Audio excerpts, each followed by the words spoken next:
আমার মোবাইলে একবার এক মেয়ে মেসেজ পাঠাইছে যে হুজুর আমি আপনার সাথে বিয়ে বসতে চাই। আমি জানি আপনার ছেলে মেয়ে আছে, আপনি বুড়ো মানুষ, কিন্তু আমি বিয়ে বসতে চাই। তো আমি তখন মেসেজ দেখি, আননোন নাম্বার থেকে আসছে, মেসেজ দেখে আমার ওয়াইফকে বললাম এটার উত্তর দাও তো একটু। হোয়াটসঅ্যাপ বা মেসেঞ্জারে মেয়েদের সাথে অনেক হুজুররাও চ্যাট করেন, এবার ইসলাম কি বলে?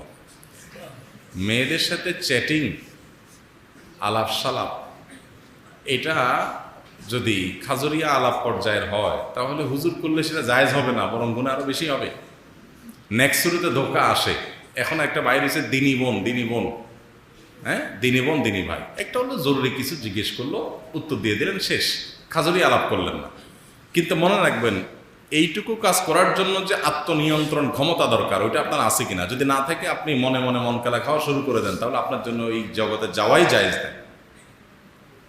অনেকে আছে দিনের কাজ করতে আসলে স্বাভাবিক, পপুলার হয়ে গেলে, পরিচিত হয়ে গেলে তাদের অনেক মহিলা ভক্ত তৈরি হয়, এরা প্রশ্ন করার অজুহাত দিয়া খাজুরিয়া আলাপ বসায় দেয়। এতটুকু বোঝার ক্ষমতা না থাকলে তার দাওয়াতি কাজ করাই উচিত না, সে যোগ্যতাই তার হয় না। আজকাল তো কিছু জানলেই সবাই ওয়াজ, সবাই বক্তা হয়ে যায়, সবাই দিনের প্রচারক হয়ে যায়, দায়ী হয়ে যায়। দায়ী হওয়ার জন্য কোয়ালিটি অর্জন করতে হয়, শিখতে হয়, সেটা অনেকে শেখা হয় না, যার কারণে ফিতনায় পড়ে।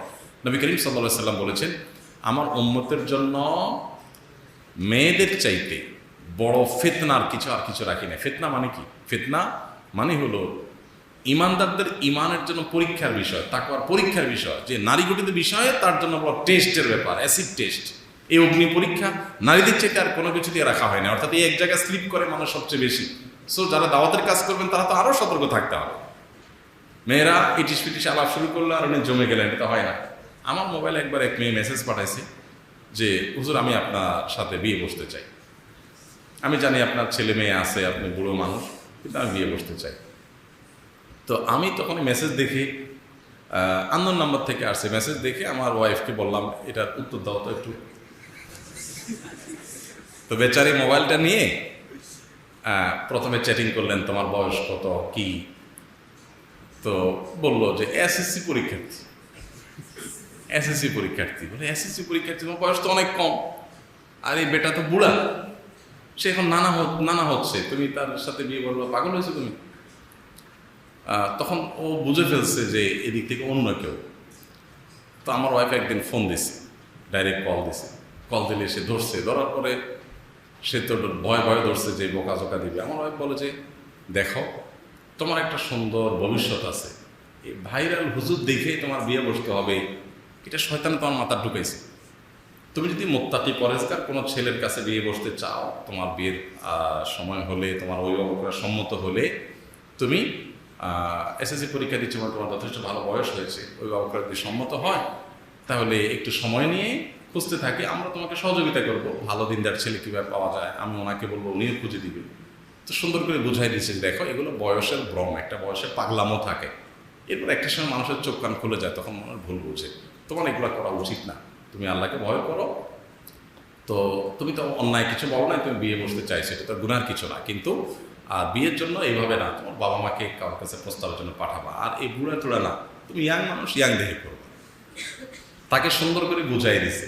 পরে মোবাইল রাখার পরে আমার ওয়াইফ আমাকে বলতেছে যে ও বেচারি আমার এই কথাগুলো শোনার পরে সে বলতেছে যে আপা আপনি এরকম করে আমার বোঝাবেন, আমি এটা আশা করি। আমি তোমার সে আমার গালিগালাজ করবো, আমি তোমার সে আমার গোষ্ঠী উদ্ধার করবেন, কিন্তু আপনি যে এত সুন্দর করে বোঝাবেন এটা আমি চিন্তাই করি নাই। সে অনেক খুশি হয়েছে যে ঠিক আছে আপনি আমার বুঝাই দিচ্ছেন, আমি বুঝছি। এখন এইটুকু তো একজন দায়ীকে বুঝতে হবে যে ফিতনার জায়গাটা তাকে কি করতে হবে, প্রপার রোলটা কি প্লে করতে হবে। এতটুকু যদি না বুঝে সে কিসের দাওয়াতি কাজ করে? আমার একটা কথা একজন ডাক্তার অনেক আগে বলেছিলেন, খুব ভালো লেগেছে। উনি বলেছিলেন যে আজকাল অনেক আপনারা হুজুররা পাকার আগে মাইকের সামনে চলে আসে, পাকেন না, তার আগে আসে, এই জন্য কাঁচা কাঁচা কাজ করে বসে থাকে। পাকবেন, অভিজ্ঞদের অধীনে থেকে লম্বা সময় নিয়ে ধীরে ধীরে ধীরে ধীরে শিখবেন। হ্যাঁ, যত মতবাদ আছে এগুলোর ভিতরে ডুবে থাকবেন, চ্যালেঞ্জগুলো জানবেন, এরপরে নিজের ভিতরে ভারত্ব আসবে, শিখবেন।